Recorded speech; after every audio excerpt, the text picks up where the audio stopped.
domain of our spiritual concerns really focuses on the being part, or like I just say, just spirituality, for lack of a better word, is whatever you put in the space provided. It is an answer to the question of how is it possible to be fulfilled in the present moment, in the midst of whatever's happening. Knowing that experience is always changing, knowing that you can't possibly create an experience that doesn't change. How is it possible to be at peace with the flux, right? So and really finding a mode of being that wherein you can recognize a type of fulfillment that isn't predicated on the next good thing happening, right? The story you're telling yourself about the future that may in fact never arrive. On some level, being isn't enough because there are all the ways the world might be, right? I mean, there's the possibility space of what we can create, and what we want to create takes effort. And so there's all these things that are not actualized now, even if we're content now. And I think the domain of our becoming, I mean, there's all kinds of healthy ways unhealthy ways of becoming, but the healthy mode of becoming, at least one part of it is, it really subsumes our ethical lives, right? It's like just what is it, what would be good to do, what is positive, what is pro-social, how can we make the world a better place, how can we raise our kids to be wise and honest and content, and all of these are projects that take work. And so it's not just a matter of just chilling out perfectly and watching what happens. We do have to do things. So the tension really is in being at peace in the meditative sense, in the contemplative sense, in the spiritual sense, even while you make great effort to accomplish things. And I think the peace part comes when you recognize that your happiness is not actually predicated on getting any of those things done. I mean, that you have to learn to love the process.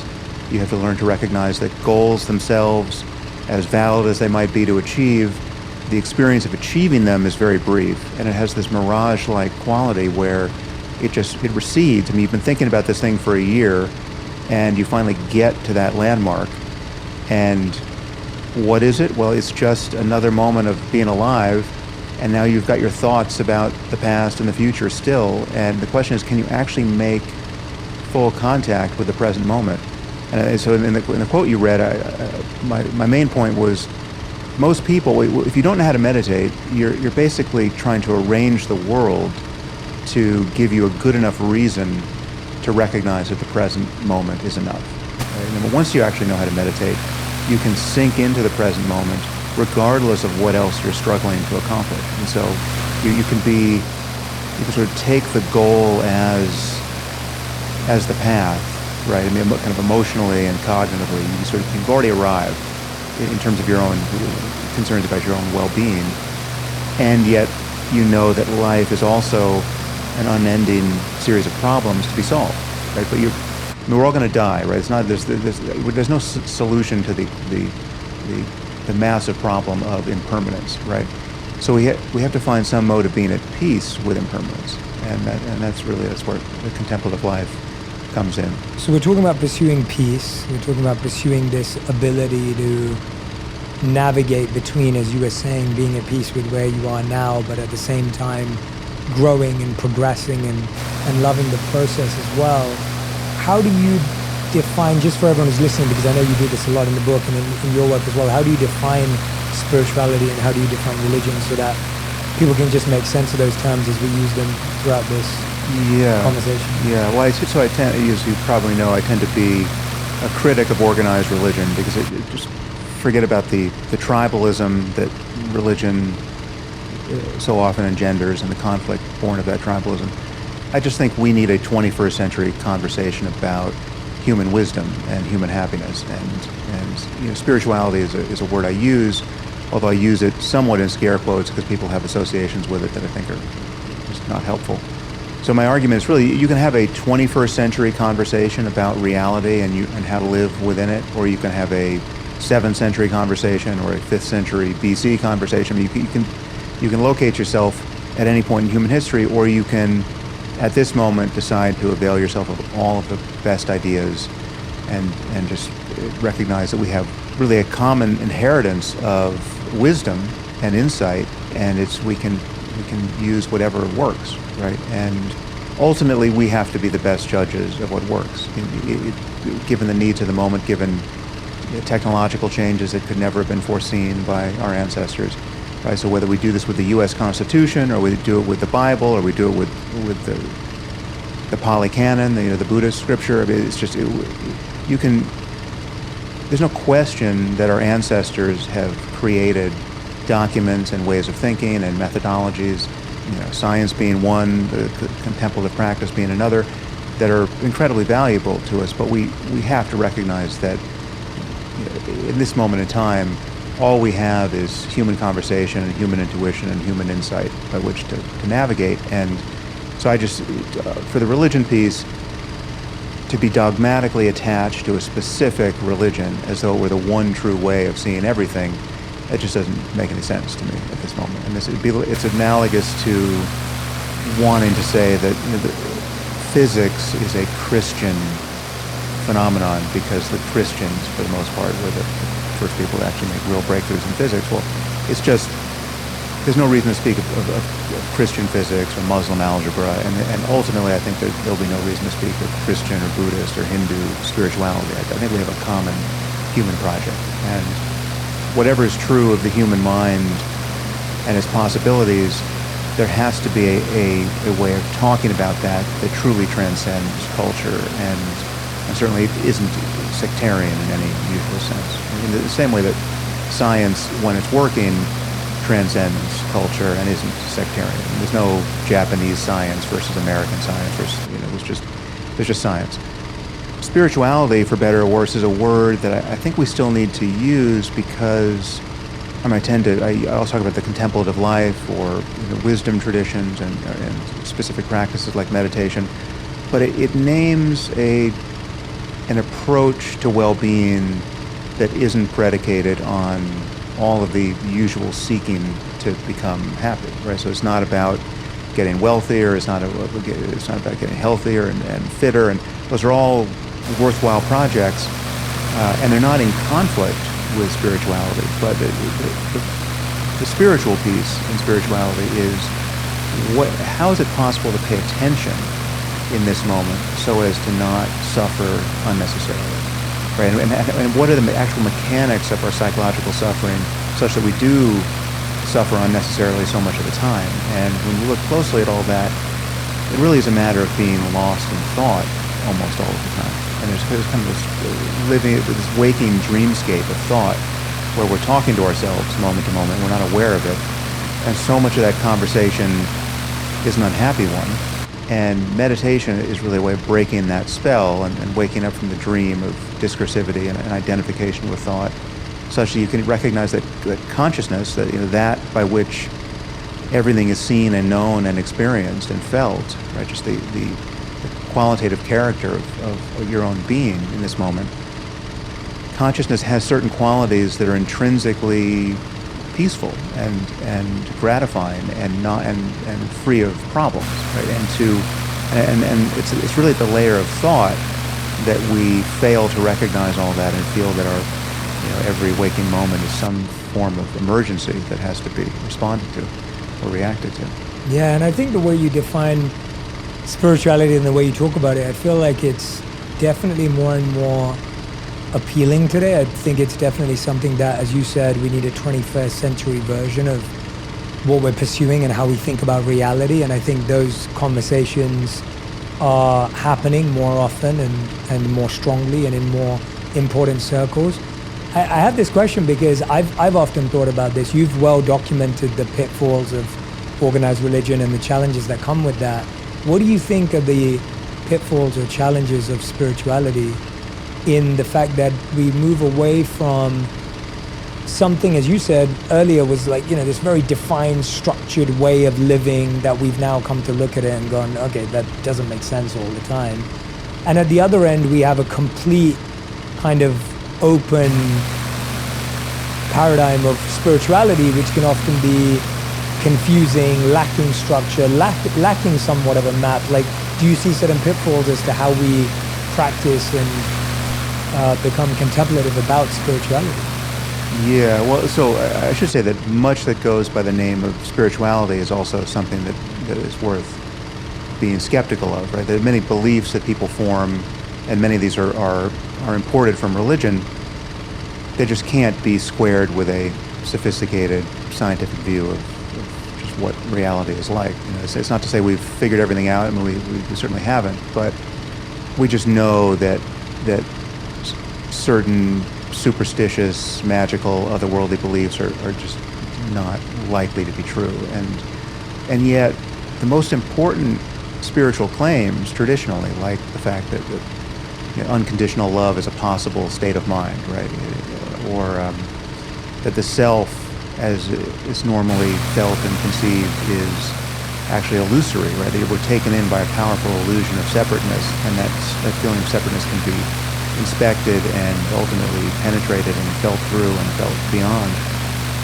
And those are really those are the babies in the bathwater of religion and spirituality that I think everyone, if they think about it long enough, wants to conserve, and those are fully supported by a modern discussion of human mind and even a neuroanatomical discussion of the human mind. There's no, as you know, my PhD is in neuroscience. I can tell you there's no place in the brain for an unchanging ego to be hiding. Right? I mean, the sense that we have a self that is unchanging, is carried through from moment to moment, that is the place from which we appropriate experience, that is separate from experience. That is just, granted, it's a powerful illusion for many people, but it's an illusion that can be dispelled. And once dispelled, it actually brings your experience into closer register with what we have every reason to believe neuroscientifically about just the way the mind should be, based on the way the brain is. If you wander into the spiritual side of a bookstore, if you can even find a physical bookstore these days, it's been a while since I've been in one. I've been going to quite a few over Christmas, yeah.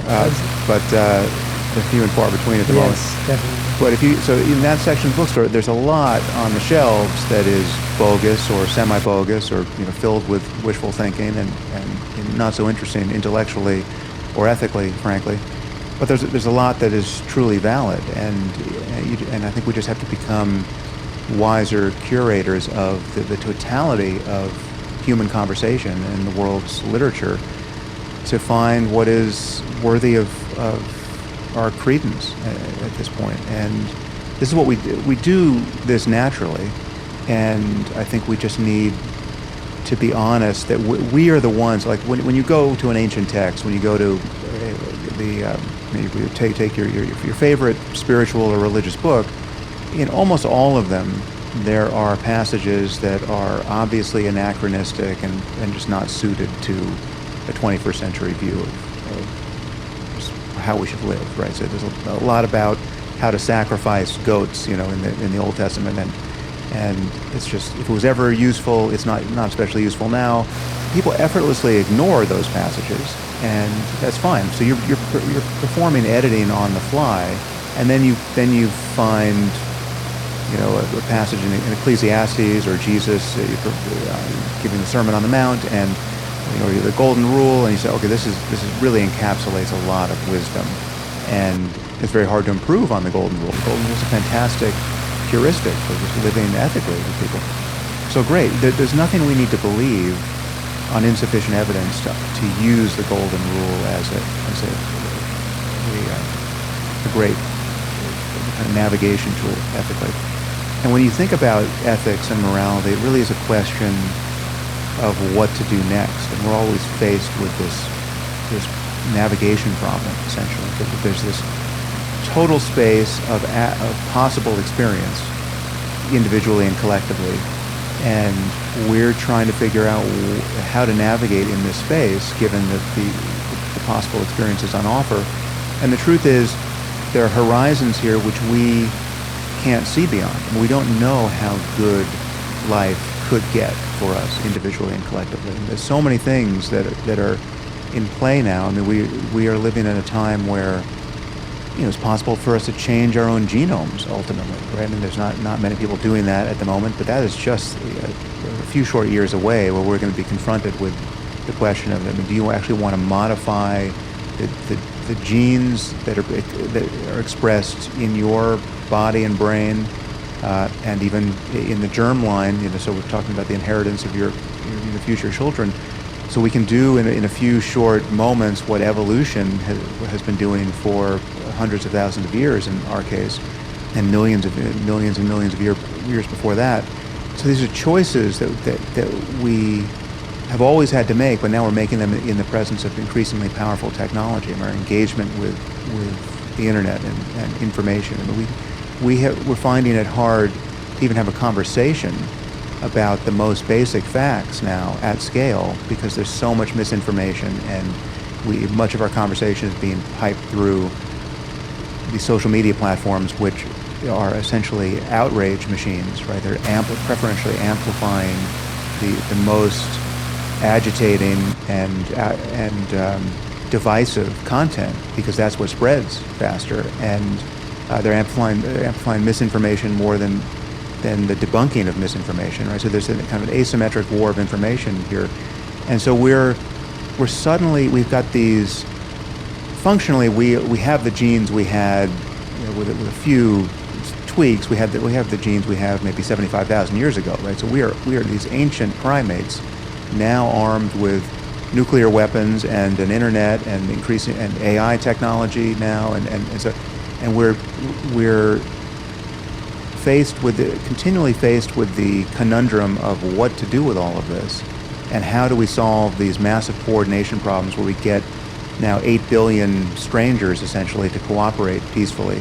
The landscape of possibility here is always shifting, and so again we have human conversation as a means by which to navigate this. And so, to come back, this is a very long way of getting back to your original question, which is, once you recognize that our legacy thought structures are not well suited to this, right? So to be a fundamentalist Christian or a fundamentalist Buddhist or a fundamentalist Hindu in the face of these new opportunities and new challenges is not the best operating system for your mind. And you're forced to be far more eclectic and non-sectarian and non-dogmatic and just open to the best evidence and the best arguments, really perpetually open to to new evidence and better arguments. Where the guardrails, right? It's no longer simple, right? I can no longer just consult a single book or a single list of do's and don'ts to guide me.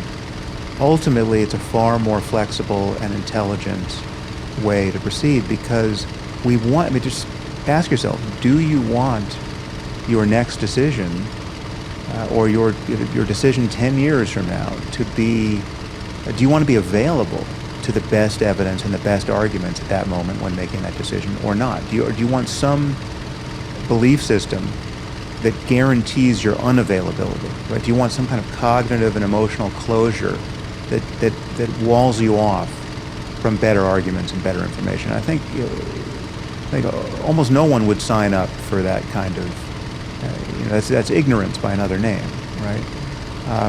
So I think we want to be persuadable. We want to be open to better arguments and new evidence. We also want to be skeptical and conservative in how we revise our map of the world, because we know that most new published studies have stand a very good chance of not being true or not being replicatable, even in science. We have a legacy, we have an inheritance of institutions that have proved themselves over generations, and so we shouldn't be eager to tear everything down to the studs and build again, right? But I think there's a reason to be conservative with respect to institutions and norms, and things that have worked for centuries. There tend to be a reason why they've worked for centuries, and so there's a sort of a tinkering and an iterative process here that I think makes sense, but ultimately. Yet we want a modern wisdom tradition to be the common property of a non-sectarian, non-parochial, non-provincial humanity at this point.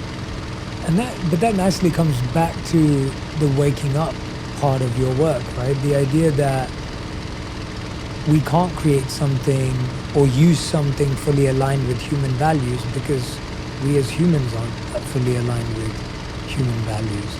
in the collective sense, and the Right. idea that I've always felt that the reason why we should be scared of technology is because I guess we're scared of some humans. So if humans have the ability to create something, it will have all the imperfections that we have internally in the creator of it.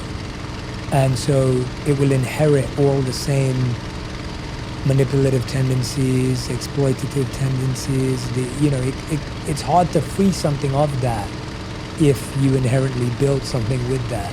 Yeah. And you see that with any sort of media, social media technology today, that even if it was built with the best intentions of trying to create good in the world, either it amplifies negative or inherently has some questionable morals and ethics to it as well. Yeah. And so it comes back to the waking up part of your work, which is this self-reflective, contemplative idea of, who am I becoming? Who do I want to be? Who am I? I mean, at the very deepest level, as you said.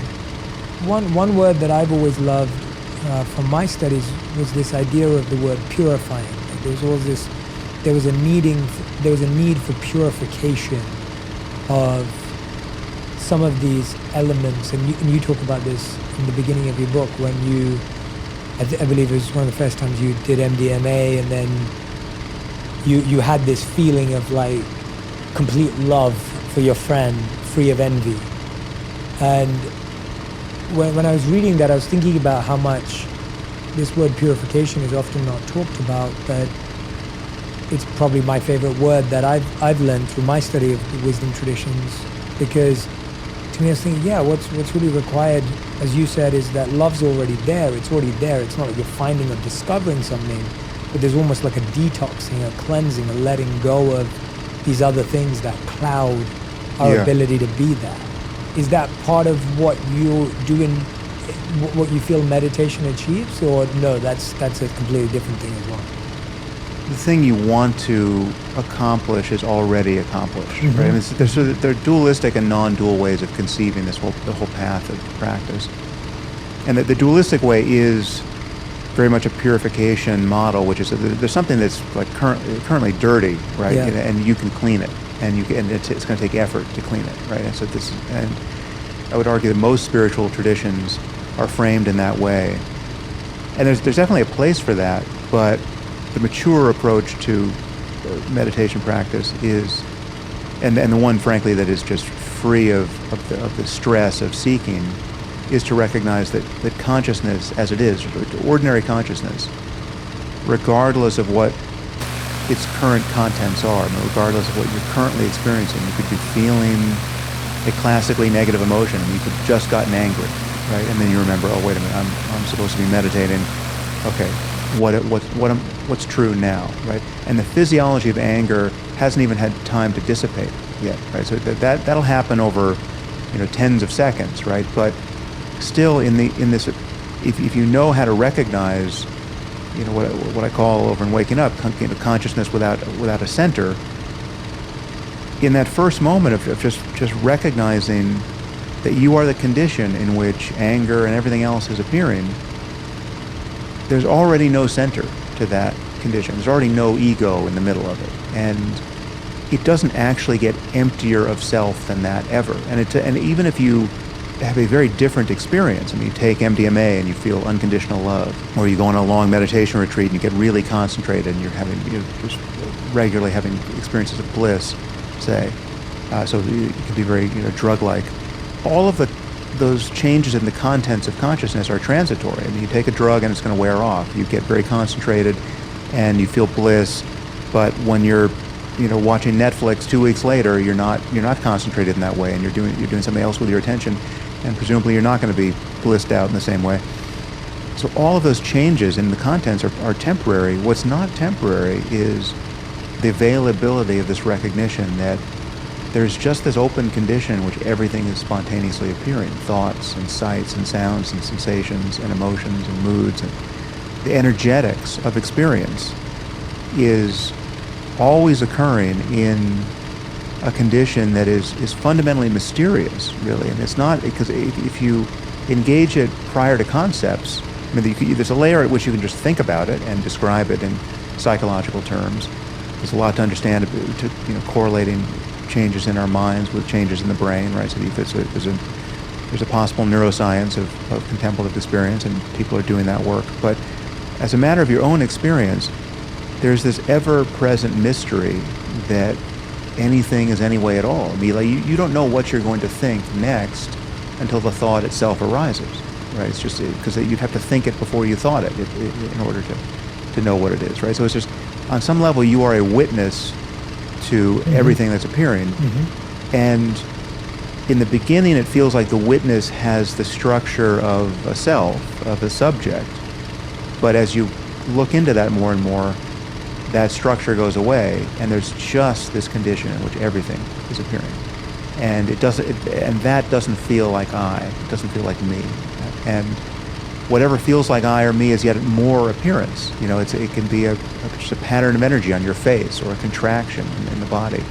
So as you keep dropping back and witnessing that, it has, the purification model makes less and less sense, because what is there to purify, right? There's not, like, even anger is no longer anger, right? In the moment of recognition, it's just a feeling of heat on your face, right? It's a feeling of tension in your chest, and there's no one to whom those feelings refer, right? And so the moment you recognize that, you have by definition broken the connection to whatever thoughts were telling you why you were angry and why you should be angry and why you have every right to be angry and what you're going to say to that person next time you see them. You've broken that spell of thinking, and so the emotion is dissipating, and so it's anger is no longer anger, but it's in purification mode.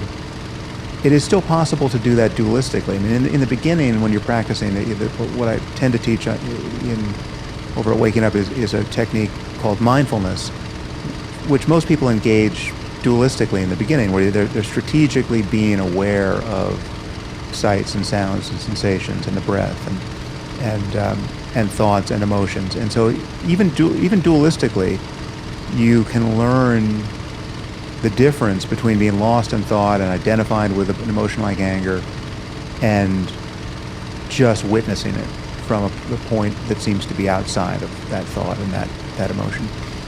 And even if it feels like a subject that's paying attention strategically to the physiology of anger or the arising and cessation of thought, that's fine. I mean, that's a starting point. That's and a necessary one for virtually everyone. And that does accomplish this de-identification from the whole process that's giving you this negative emotion. So there is a freedom even in the dualistic awareness of the flow of thought and emotion. But ultimately, and that very much has this character of purifying the mind. It's like anger is a classically negative thing to be stuck in and identified with and acting out of, and it's divisive. You're going to say the thing you regret and for which you have to apologize for, and it's just, and the normal person who doesn't know how to be mindful and doesn't know the difference between being lost in thought and not, is really the mere hostage of that process. So they're going to stay as angry as they're going to stay for as long as they're going to stay that way, and they're going to do all of the things that are life deranging and reputation harming they might do on the basis of that emotion for as long as they're going to do those things, and then they're going to have all the reaction to what they did and said, and that's the complication of life born of that one moment where you got angry. Even dualistic mindfulness gives you a degree of freedom that most people don't have, and it is a kind of superpower to be able to say, oh, well, I just got angry. How long do I want to stay angry for? For me, an emotion like anger or fear is useful insofar as it is a salience cue. It's telling you that something just happened that's worth paying attention to, right? There's somebody just walked into the room who, doesn't have your well-being at heart, right? I mean, they've got some intention that is in conflict with something that you were trying to accomplish, say, or it's telling, at minimum, it's telling you something about yourself and about your own priorities and about what you were trying to do in the world, and for better or worse. So it's worth paying attention to, but it's almost never the state of mind you want to be in to then solve the problem you just noticed.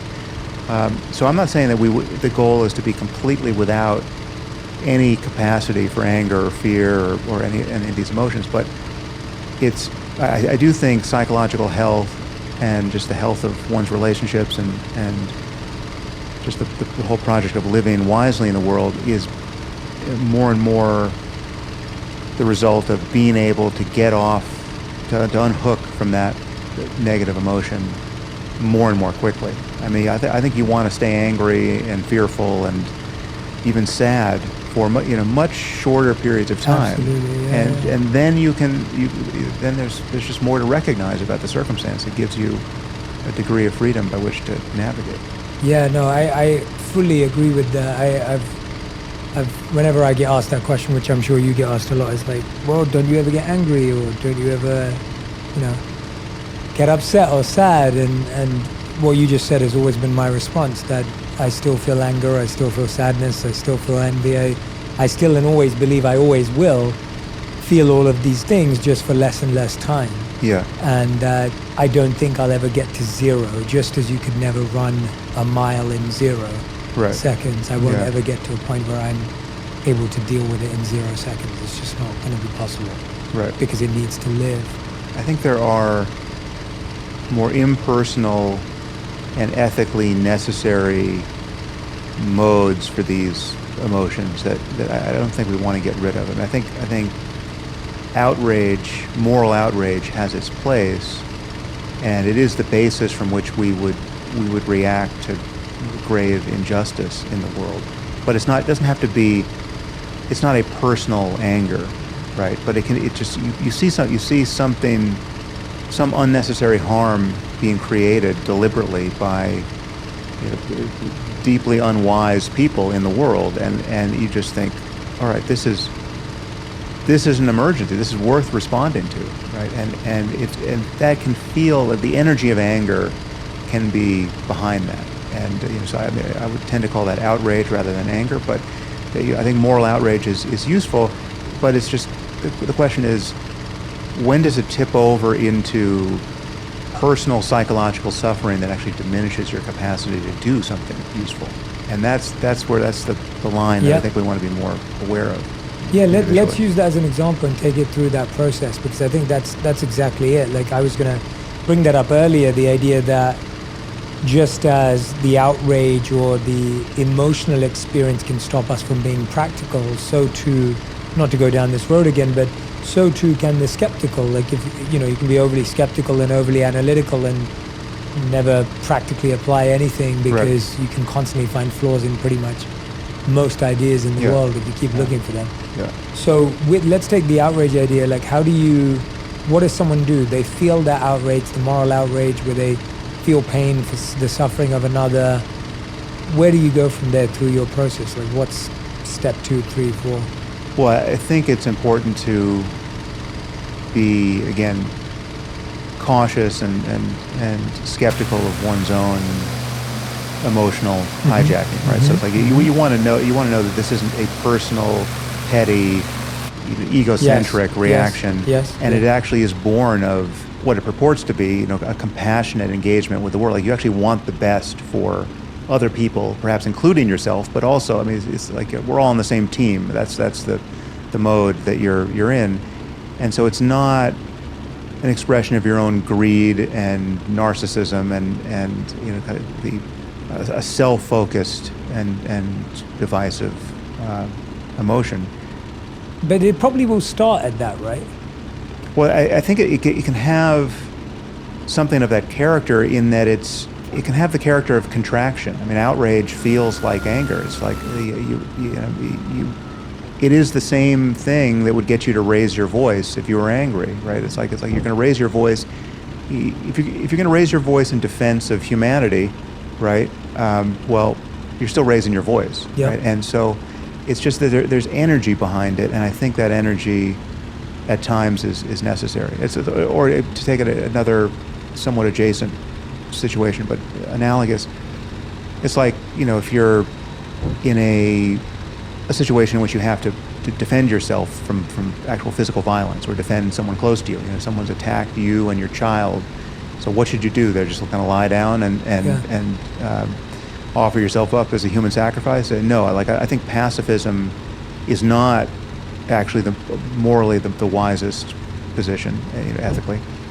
So I think the energy that would allow you to violently defend yourself against an aggressor should be available, right? But the question is, it's not necessarily anger, but it could look a lot like anger and feel a lot like anger. It's certainly not necessarily hatred.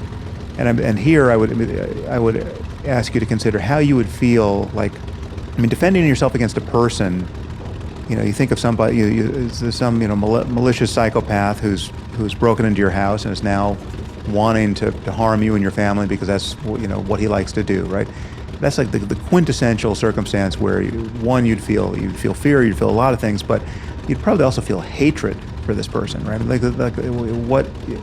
There are few circumstances where hatred feels more apropos than that, but I do view hatred as always being somehow extra, even in extremis like that. Because imagine just how you would feel, very superficially similar situation. You have an attacker in your house and you have to defend yourself violently, but that attacker now is not a person; it's a wild animal. A grizzly bear has broken into your house, or a mountain lion, right? It's still an absolute